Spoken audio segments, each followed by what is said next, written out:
Once again, GgMaChine, if you remember, he was the finalist. He was the finalist of the previous OSC Rising Star. So GgMaChine, he's one of the favorite players to go far to face off against Shameless in those finals. We'll see if he can make it there. We'll see if he can have a strong start to the tournament. As spawning in the bottom right hand corner of Ruby Rock, we have the orange Zurich player representing Stony Bulls. It is GgMaChine. And spawning in the top left hand corner, we have his opponent. We have the pink Zurich player representing the Platinum Heroes. It is Hatsu. Of course, a big shout out to Hatsu. Hatsu has been hosting tournaments as of late. I think it was last week, it did host the Hatchery Cup. Hatchery Cup was hosted. So a big shout out to Hatsu for hosting events for the community, for the scene, for the greater StarCraft, of course. So big shout out to Hatsu. Again, the Hatchery Cup, I believe, was won by Björn. Again, that was like, I wouldn't say that was last week or the week before that. Has been opened up to the rest of the world in a global setting, of course. As we're opening up gas first. So gas pool into a delayed hatchery, hyper aggression out of Hatsu.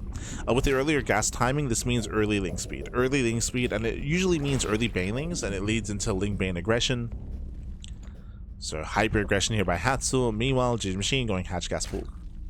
Hatch gas pool. Standard opener here out of our orange Zerg.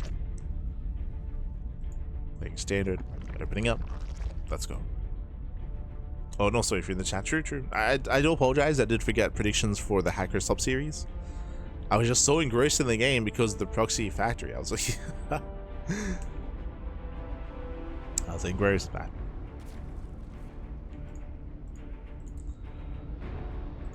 And now we're settling into game number... into our penultimate series. Bearing in mind that after this series, we have one more left. It is going to be Moja versus Art. Moja. That'll be after this matchup.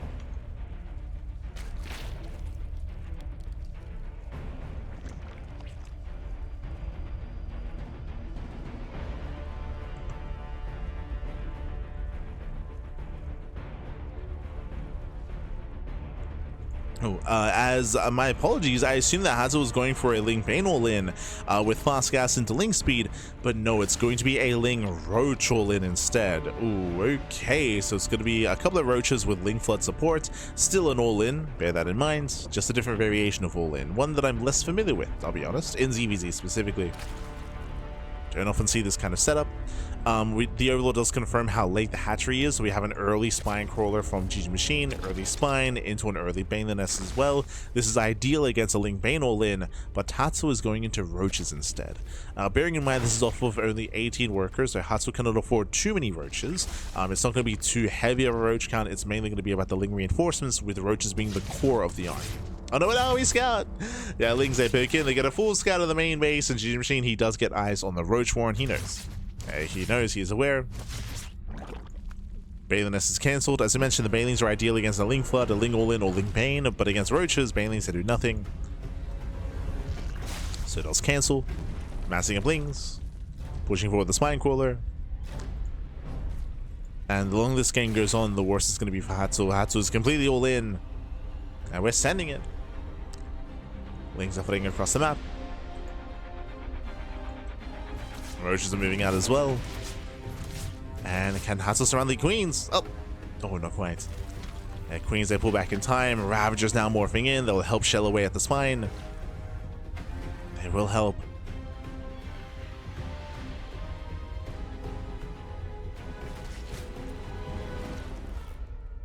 As bars are coming. Oh, the repositioning though. Yeah, Spine Crawler does reposition, one Queen gets surrounded. So do the Ravagers. Yeah, Ravagers also get surrounded as well. It's going to be 1-2 Ravagers falling, one Queen does go down, but the Lings they overwhelm, they clean everything up, and from here GgMaChine can just snowball out of control, flood across the map, and there is nothing to defend. We have some Lings in production, again, no saturation on the low ground, no Queens either. We have one Queen in the main. Ooh, now going for a reactive Baneling nest. I mean, that would be ideal if we had time, but the problem is that GgMaChine is already here. He's already here. And GG gets called. GgMaChine will take game number 1. GG. Whew. GG will play GgMaChine, who will claim a lead in the series. Winding it back here again, a crazy all-in from Hatsu, going for an early gas into an early pool, into not your typical Ling Flood or Ling Bane all-in, but a Ling Roach all-in instead.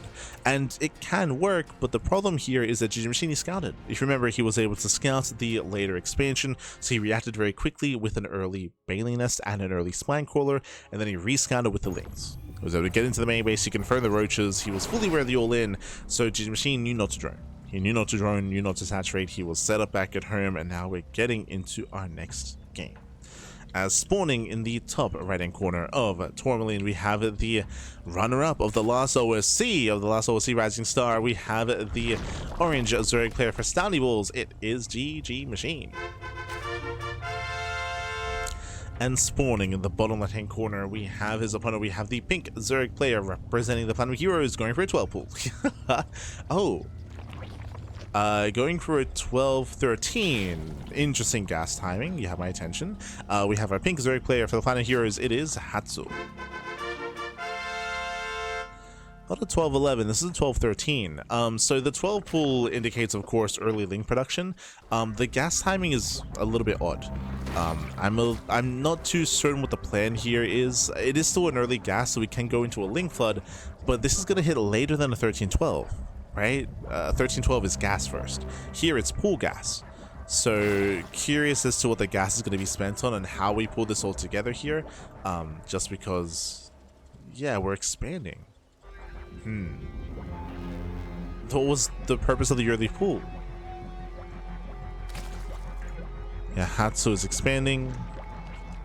So the pool is just sitting there. Now we have a couple of links on the way, but they're delayed. So the build is it's messy. It's a messy build here for Hatsu. Initially 12 full, and then we went for the gas, and then we still went for the expansion behind it anyway, despite the gas. The expansion here, I believe, is designed to throw off Hatsu's opponents, to throw off GgMaChine, to make it look like a more or less standard opener, when really we're going for a link flood, but we're staying in gas. We're staying in gas, which means Bane Bust or a Roach Rush. But if it's going to be Roaches, it's going to be heavily delayed because of the hatchery. And it is going to be Banelings. Okay. So again, it's a little bit wonky when it comes to the build itself. I believe the plan here is, again, to make it look like we're playing more standard, and then bam, you catch GgMaChine with the spans down with the Bane Bust, right? I think that is the goal here, is to make the build try to look a little bit inconspicuous. I mean, it's kind of working. GgMaChine this time, he doesn't react too hard. Moving out with links to scouts. GgMaChine is droning.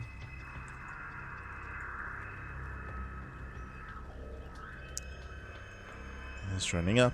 Lings, they do sit by, and there's no queens to defend, so we get a full scout. Oof. Now, with GgMaChine getting into the main base, he can click on the gas. Yep, he can check the gases, he confirms the Baneling Nest, he confirms the all-in. He knows. And GgMaChine is fully aware. Back enemy fully walls off. Oh my god, with the Evo chambers. Does fully wall. Spine Crawler's on the way. GgMaChine amassing up lings, sending down both queens. A very strong response here from GgMaChine. And here comes the Bane Bust. But now there's a full wall. Oh god. I mean, this one we're committed. Like, there's no turning back. There's no turning back. There's no turning back from this. We turn back. Never mind.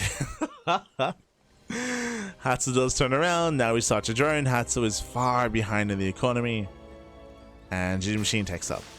Lair is on the way. Droning is happening. Gases as well.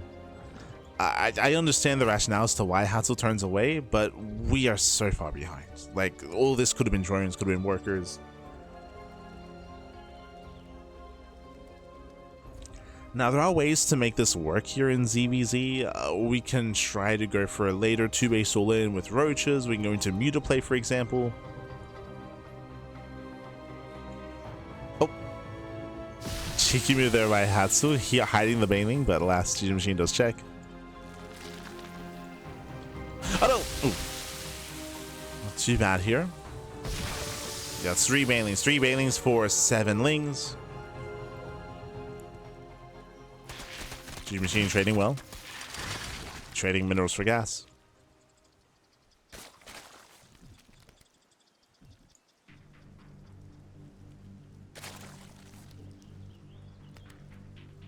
GgMaChine forces out more Ling Bane when Hatsu needs to be droning, and it is going to be 2 Ace Lair out of GgMaChine. Ooh. Yeah, going for the fast Lair. I mean, especially with the most recent buff to the Spire, I mean, Mutaplay has been very much for the craze in ZvZ. To try to get into mutas.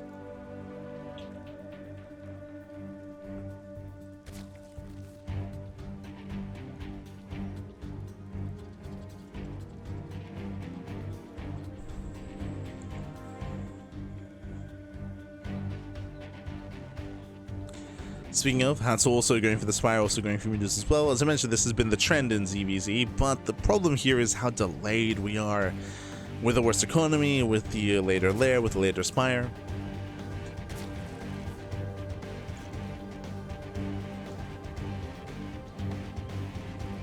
There's a world where maybe Hatsu can pop off with a Ling Bane control and outtrade GgMaChine and maybe get into a mineral line and maybe get some drone kills. This may be the best opportunity here for Hatsu is economic damage.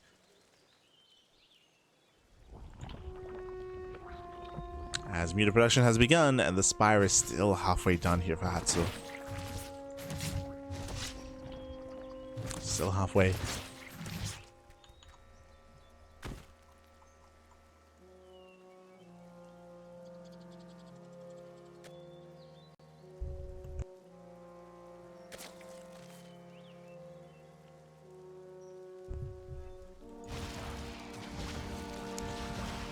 Here's the have arrives. They reveal themselves. Overlords are being hunted down. We're forcing out spores. Likewise, how many queens do we have so far? 1, soon to be 2. Soon to be 2 queens. Extra spores being thrown down as well. More overlords falling.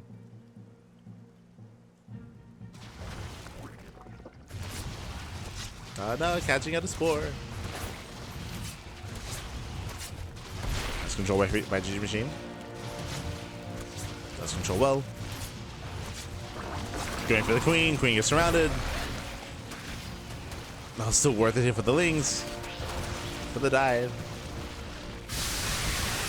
Oh god, messy control out of GgMaChine. Very messy. But it's fine. He can afford to be messy. It's perfectly fine. Lings, they flood into the mineral line. Crazy connections. Cleans up all the drones. And GG gets called. GG gets called. There's just not much left to defend, and GgMaChine will claim the series 2-0. GG. GG, well played. Some unorthodox builds here from Hatsu, both hyper aggressive in game 1 and game 2, but unfortunately both times got scouted, right? GgMaChine did scout both game 1 and game 2. Game 1 saw the late hatchery, responded with the early Baneliness, early Spine Caller, realized and rescouted with the Lings, confirmed the Roach all in, and shut it down real hard and real fast. Game 2, we saw something different. Hatsu faked a standard opener into a Bane bust, but we did see that Lings likewise got in and did confirm the Baneliness as well. So both games, GgMaChine, he was able to come in with the Ling Scout, he confirmed the all-in, and he just fully walled off and shut down the all-in. Hatsu tried to macro from there, but had already over-invested into the all-in, that playing macro from there and trying to stabilize was going to be difficult without doing any counter damage. GG. GG, well played. With that, GgMaChine snowballs out of control, and with that we have our final series of the broadcast. It is going to be a Terran versus Protoss matchup.